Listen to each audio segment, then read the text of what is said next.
ఎంత ఘోరం అంటే లోకేష్ గారు దావూస్ వెళ్ళారు, అక్కడ కూడా ఈ రెడ్ బుక్ గురించి మాట్లాడుతూ ఉన్నారు. అంటే రెడ్ బుక్ అనేది ఏమైనా మహిళలకు రక్షణ సంబంధించిన అంశమా?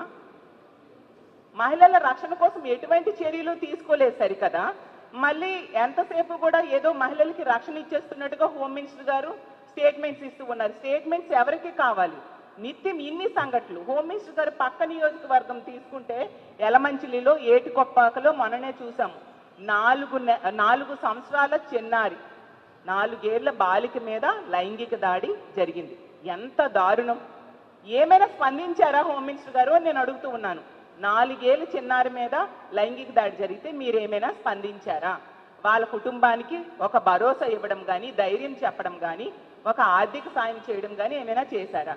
మీ పక్క నియోజకవర్గమైన యలమంచిల్లో గతంలో రాంబెల్లిలో దర్శిని అనే అమ్మాయికి సురేష్ అనే వ్యక్తి ఇంటికి వెళ్ళి కత్తితో పొడిచి చంపేశాడు. ఆ కుటుంబానికి ఇప్పటికి ఎన్ని నెలలు అయిపోయింది? ఆ సంఘటన జరిగి ఇంచుమించు 6 నెలల పైగా అయ్యింది. ఇన్ని నెలలైనా మీరు పక్క నియోజకవర్గమే ఒక 100-200 సార్లు ఆ పక్క నుంచి తిరుగుతూ ఉంటారు కదా.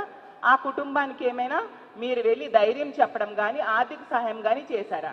ఈ రాష్ట్రంలో మీరు తీసుకుంటే ఇన్ని సంఘటనలు జరుగుతూ ఉన్నాయి.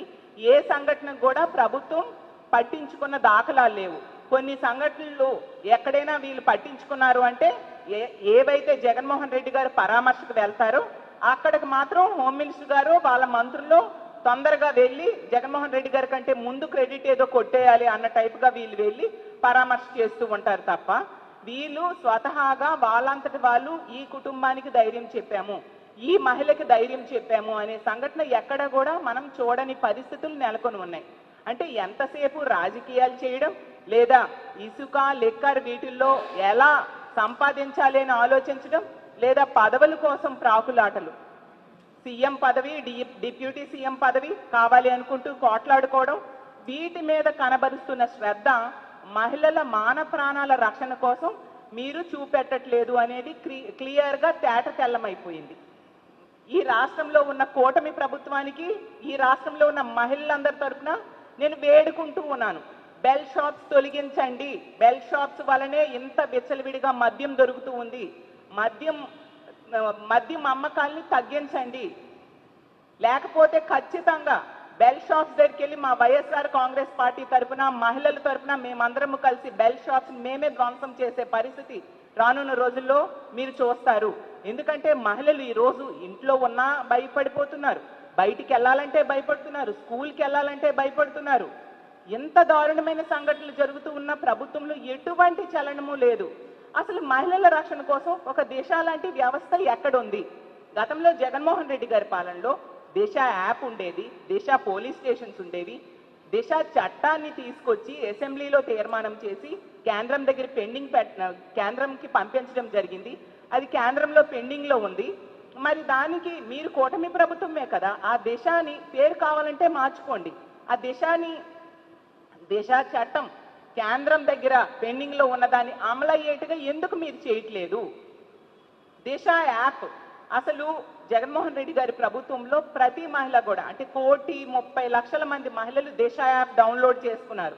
ఆ దిశ యాప్ ఉండడం వలన ఎంతో ధైర్యంగా ఫీల్ అయ్యేవారు. ఆ రోజుల్లో దిశ యాప్లో SOS బటన్ కనుక నొక్కితే కేవలం 10-15 నిమిషాల్లోనే పోలీసులు వచ్చి రక్షణ కల్పించేవారు.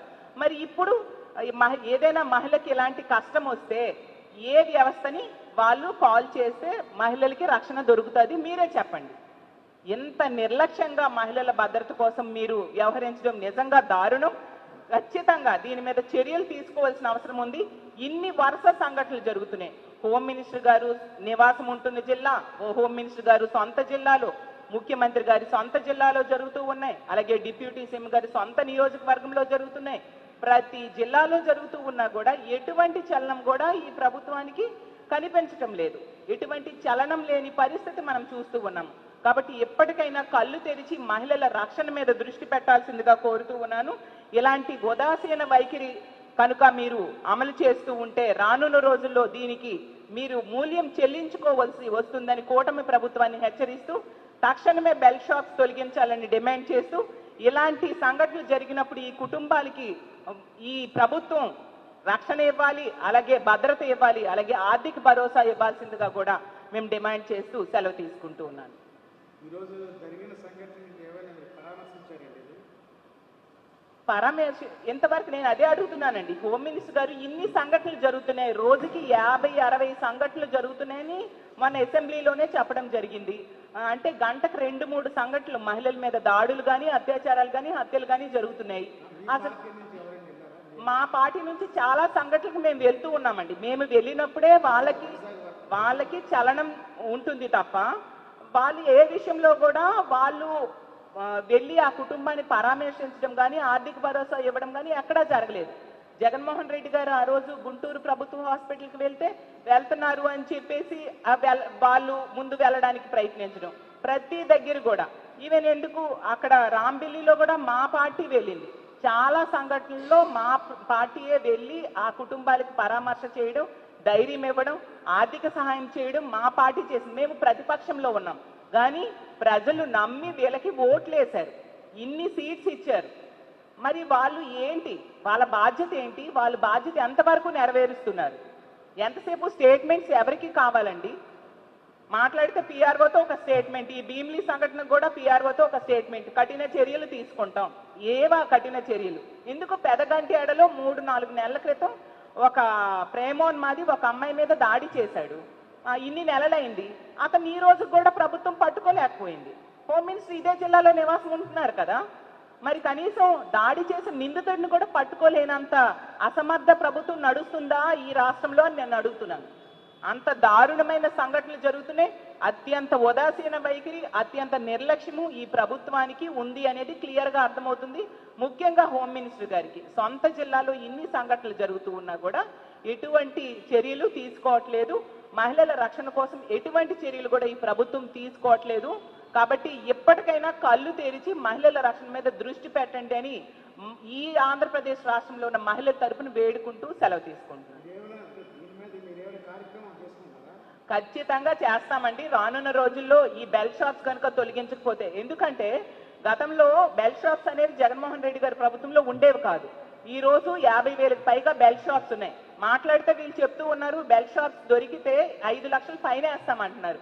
ఈ ప్రభుత్వాన్ని నేను అడుగుతూ ఉన్నాను, ఎన్ని బెల్ షాప్స్ కి వీళ్ళు ఫైన్ వేశారు అనేసి, ఎన్ని బెల్ షాప్స్ కి 5 లక్షలు ఫైన్ వేశారు? మద్యం విచ్చలవిడిగా ఏటీఎంలా ఎనీ టైం మద్యంలా ఈ రాష్ట్రంలో మద్యం దొరుకుతూ ఉండే పరిస్థితి.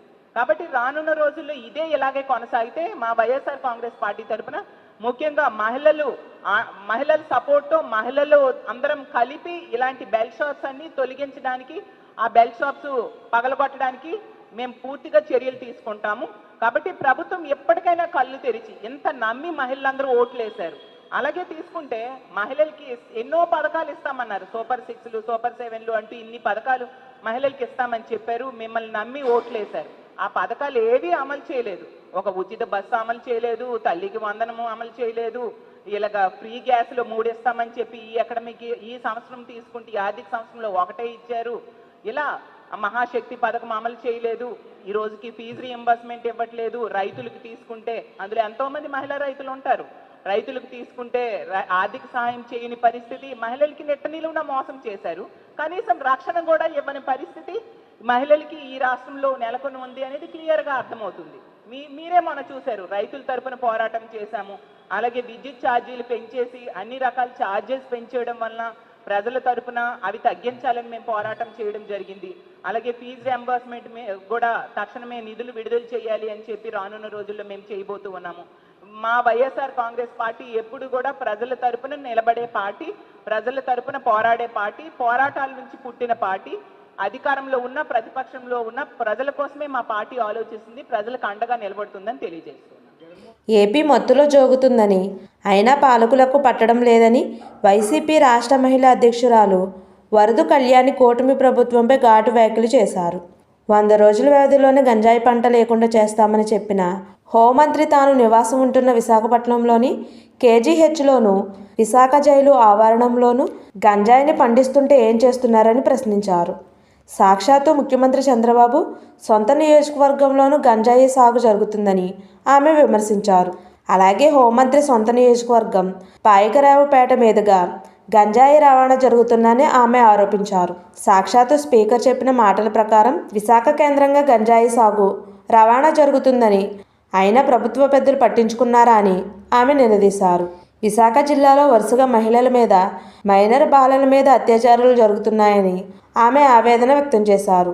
భీమిలిలో మైనర్ బాలికపై దారుణ అత్యాచారం జరిగిందని, అందుకు బాధితులను కఠినంగా శిక్షించాలని డిమాండ్ చేశారు. హోంమంత్రి సొంత నియోజకవర్గంలోనే మహిళల భద్రత లేకుండా పోయిందని అన్నారు.